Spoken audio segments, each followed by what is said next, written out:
하나님의 말씀을 나누고자 합니다. 가끔씩 물건을 잃어버릴 때가 있습니다.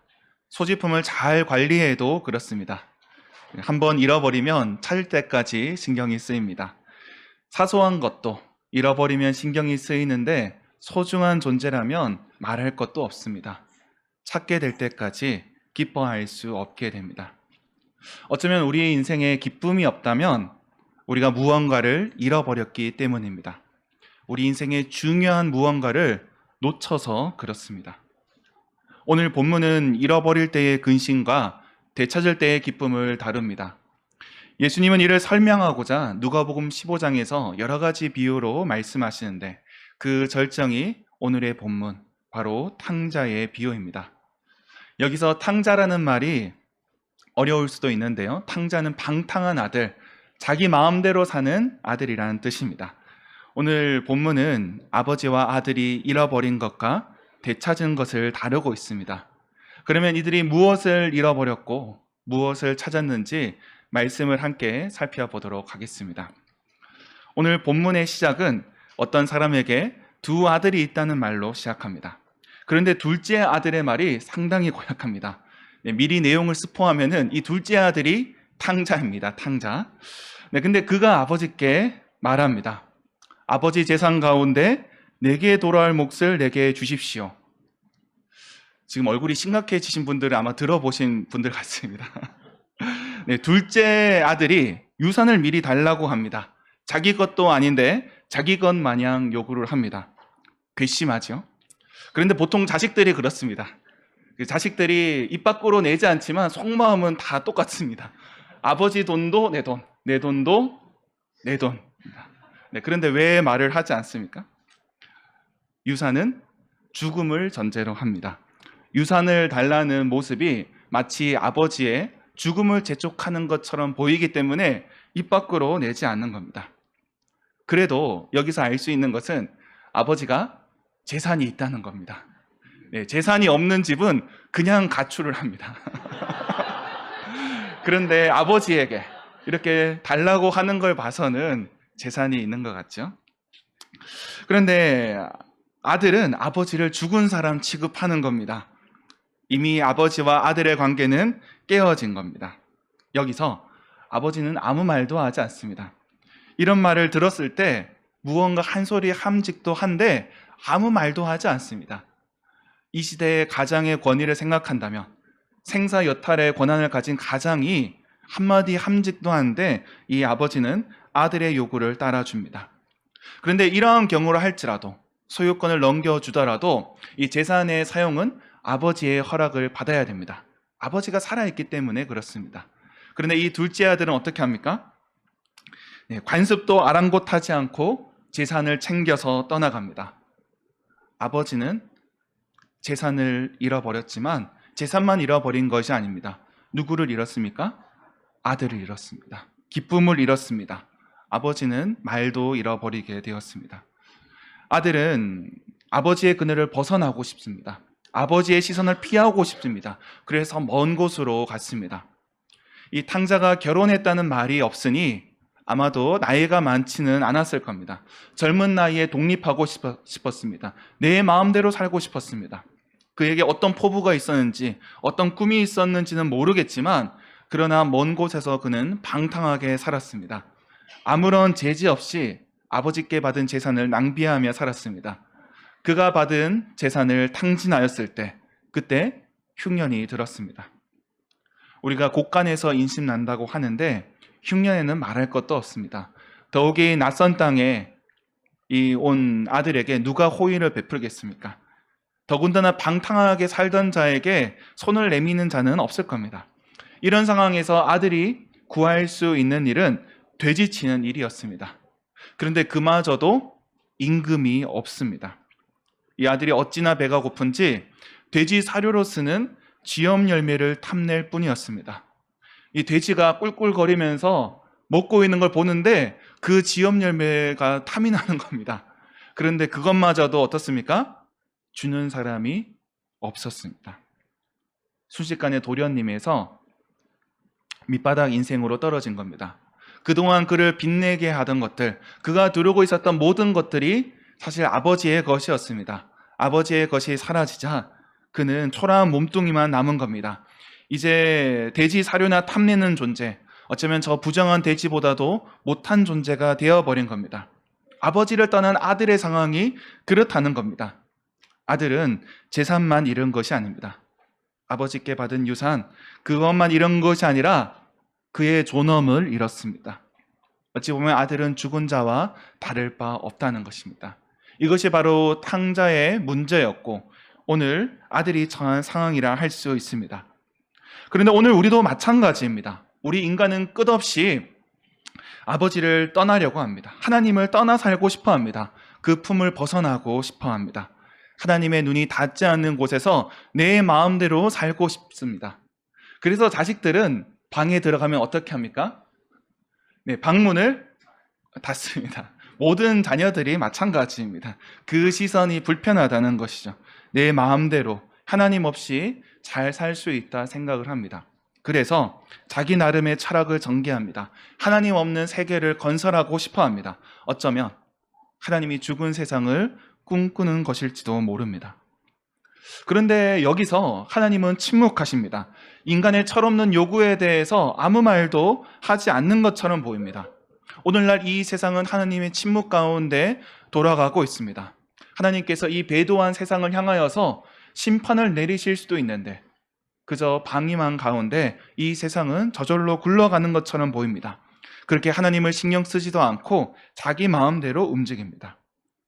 그렇게 자기 마음대로 살고 하나님 없이 살지만 그 삶을 풍성하게 했던 것들은 다 하나님께로 받은 것입니다. 그의 삶을 지탱하던 원동력, 어쩌면 우리 인간이 존엄을 지킬 수 있었던 것은 하나님께 받은 선물이 있었기 때문입니다. 비록 아버지를 떠나왔지만 그동안 그가 두르고 있던 모든 것들, 그가 쓰고 있던 모든 것들이 다 아버지께로 말미암은 것입니다. 우리도 마찬가지입니다. 하나님을 떠나 산다 할지라도 우리 삶의 좋은 것들은 다 하나님께 말미암은 겁니다. 야고보서 1장 17절 말씀 우리 같이 한번 읽겠습니다. 온갖 좋은 선물과 모든 완전한 은사는 위에서 곧 빛들을 지으신 아버지께로부터 내려옵니다. 우리가 서 있는 온 땅이 하나님의 소유입니다. 하늘도 땅도 하나님의 선물입니다. 하나님께서 만물을 기르시고 가꾸십니다. 우리는 이것을 이용할 뿐이지 창출하지는 못합니다. 그것도 제대로 누리지 못하고 망가뜨리고 있습니다. 그뿐만이 아닙니다. 우리 사회를 지탱하고 있는 여러 가지 가치들이 있습니다. 도덕과 윤리는 하나님께로 말미암습니다. 도덕과 윤리는 인간 사이의 합의가 아닙니다. 먹고 사는 것만 중요하다면 금수에 불과할 것입니다. 사람들은 경제만 해결되면 된다고 하지만 그렇지만은 않습니다. 우리가 인간으로서의 존엄과 품위를 주장하지만 하나님께서 주신 가치가 없다면 이는 불가능합니다. 우리는 새로운 가치를 만들어내지 못합니다. 그저 다만 누릴 뿐입니다. 이 시대는 모든 가치를 해체하고 있지만 그러나 새로운 가치를 만들어내지는 못합니다. 그렇게 하나 둘 망가뜨리고 나면 남는 것이 없습니다. 아버지께 받은 유산이 사라졌습니다. 하나님께로 받은 모든 것들이 사라지게 된 겁니다. 우리가 살아가던 이 세상이 황폐해졌습니다. 모든 가치가 무너져 내립니다. 이 땅은 인간을 견디지 못한 채 그렇게 병들어가고 있습니다. 이 시대야말로 흉년의 때가 된 것입니다. 그러나 우리는 이 순간에도 그저 쾌락이 중요합니다. 진실보다 감정이 중요합니다. 그렇게 우리는 흉년을 맞이하여서 어찌할 줄 모르고 있다는 겁니다. 이것이 바로 우리의 상황입니다. 오늘 우리 인간의 상황은 돼지만도 못한 존재가 되었습니다. 짐승만도 못한 존재가 된 것은 짐승의 가치가 올라간 것이 아닙니다. 우리 인간의 가치가 떨어진 겁니다. 하나님을 떠난 인간, 어찌 보면 금수와 다를 바 없는 존재인 겁니다. 우리에게 무슨 존엄이 있겠습니까? 무슨 가치가 있겠습니까? 그 가운데 생의 기쁨을 상실한 채 살아가는 사람들이 너무도 많이 있습니다. 어쩌면 오늘 본문의 아들과 같다는 것입니다. 그렇지만 아버지께서 아들을 반겨주십니다. 아버지는 존귀한 아들, 성공한 아들, 자랑스러운 아들, 그 아들을 맞이하는 것이 아니라 모든 것을 잃어버린 아들, 존엄을 상실한 아들을 맞아 주십니다. 그를 측은히 여겨 주십니다. 오늘 본문의 20절 말씀을 같이 읽겠습니다. 그는 일어나서 아버지에게로 갔다. 그가 아직도 먼 거리에 있는데 그의 아버지가 그를 보고 측은히 여겨서 달려가 그의 목을 껴안고 입을 맞추었다. 앞서 아들은 가장 비참한 상황에 처했습니다. 그 비참한 자리에서 아버지를 떠올렸습니다. 아버지의 품꾼조차 먹을 것이 있는데 돌아가야겠다. 그 생각을 하게 된 것입니다. 더 이상 아들이라 부를 자격조차 없지만 염치 없는 것도 알매도 아버지께 갑니다. 근데 아버지께 가는 것이 마음이 편했을까요? 그렇지는 않을 겁니다. 무슨 말을 해야 할지 고민했을 겁니다. 나를 외면하면 어떡하나 그렇게 생각했을 겁니다. 집을 떠날 때는 온갖 재산을 등에 짊어지고 가도 발걸음이 가벼웠는데 이제는 빈손으로 가는데도 그 걸음이 너무도 무겁습니다. 그럼에도 불구하고 먼 길을 가고 있습니다. 오늘 본문에는 그저 아버지에게로 갔다고 기록합니다. 아들은 아버지에게 갔다고 기록하는데 그런데 아버지는 다릅니다. 아버지는 아들을 보고 어떻게 합니까? 달려갔습니다. 그를 보고 달려갔습니다. 아버지의 채통이고 뭐고 상관없는 것이죠. 여기 계시는 어른들 중에 혹시 뛰어다니는 분들 계십니까? 아이들 때는 뛰어다녀도 괜찮지만 어른들은 뛰어다니지 않습니다. 사회적 지위가 있는 분들은 더욱 그렇겠죠. 근데 아버지는 그게 중요치 않는 겁니다. 아들이 왔기에 뛰어간 것이죠. 그를 안고 입을 맞췄습니다. 아들은 그제서야 아버지께 입을 엽니다. 우리 21절 말씀 같이 한번 읽겠습니다. 아들이 아버지에게 말하였다. 아버지, 내가 하늘과 아버지 앞에 죄를 지었습니다. 이제부터 나는 아버지의 아들이라고 불릴 자격이 없습니다. 여기서 재밌는 점이 있습니다. 우리가 19절 말씀을 보면 아들이 할 말을 곱씹는 장면이 나옵니다. 아버지께 가면 이런 말을 해야겠다. 그래서 준비를 하지요. 그런데 자격이 없으니까지는 말을 했습니다. 그런데 무엇을 말을 못하냐 하면 품꾼으로 삼아 주십시오. 이 말을 하기도 전에 한 장 넘겨주시죠. 넘겨주시면은 아버지의 말이 시작이 됩니다. 아들이 미처 그 말을 다 끝내기도 전에 아버지의 말이 시작되는 겁니다.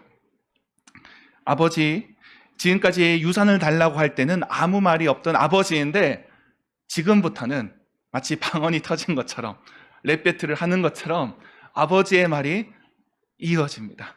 종들을 불러다가 이렇게 이야기를 합니다. 쉴 새 없이 말합니다.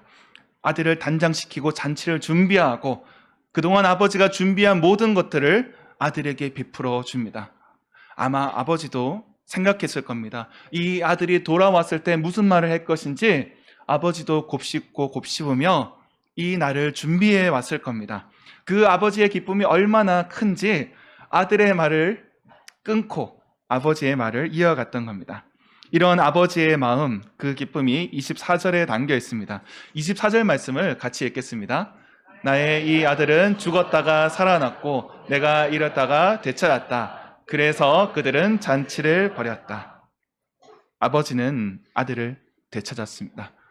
아버지에게는 죽었던 아들이 살아왔습니다. 그리고 아버지는 오늘을 되찾았고 기쁨을 회복했습니다. 아버지의 기쁨이 오늘 본문에 묻어나오고 있습니다. 그 아버지가 바로 우리 하나님이 되십니다. 하나님께서는 우리를 기뻐 맞아주십니다. 우리를 반겨주십니다. 측은히 여겨주십니다. 오늘 탕자를 반겨주는 아버지처럼 돌아오는 자를 맞아주십니다. 어쩌면 이곳에 오기까지 발걸음이 무거웠을 수도 있습니다. 물론 경사가 가파라서 무거웠을 수도 있겠지만 그러나 여러 가지 마음의 근심으로 인하여서 마음의 짐으로 인해 이곳까지 나아오기 꺼린 분도 있을 겁니다. 그러나 하나님께서 우리를 기뻐 맞아 주십니다. 히브리서 11장 6절 말씀 같이 읽겠습니다. 하나님께 나아가는 사람은 하나님이 계시다는 것과 하나님이 자기를 찾는 사람들에게 상 주시는 분이라는 것을 믿어야 합니다. 하나님께서는 자기를 찾는 자들에게 상 주시는 분이십니다. 우리가 말을 다 마치기도 전에 잔치를 베풀어 주십니다. 죽었던 아들이 살아왔다. 그렇게 외치는 분입니다. 오늘날 이 시대 가운데 아무리 문제가 심각하고 우리의 터전이 망가졌다 할지라도, 우리 손에 남은 것이 아무것도 없다 할지라도 하나님께서 다시 회복시켜 주십니다. 우리의 무너진 터전을 쌓게 하십니다. 우리 시대의 무너진 기둥을 다시 세우게 하십니다. 우리가 잃어버린 존엄도 회복시켜 주실 겁니다. 그리고 무엇보다도 그동안 잃어버린 하나님의 음성을 듣게 될 겁니다. 그동안 우리가 방탕하게 살 때는 듣지 못했던 아버지의 음성을 이제는 듣게 될 것입니다. 여기 잔치를 벌이는 자리에서 우리는 하나님의 은혜를 누리게 될 것입니다. 오늘 이 자리가 바로 은혜의 자리입니다. 오늘 이 시간이 바로 잔치의 시간입니다.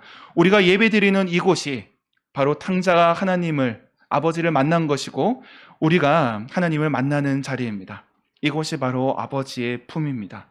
우리 옆에 분에게 이렇게 인사하겠습니다. 아버지 품에 잘 오셨습니다.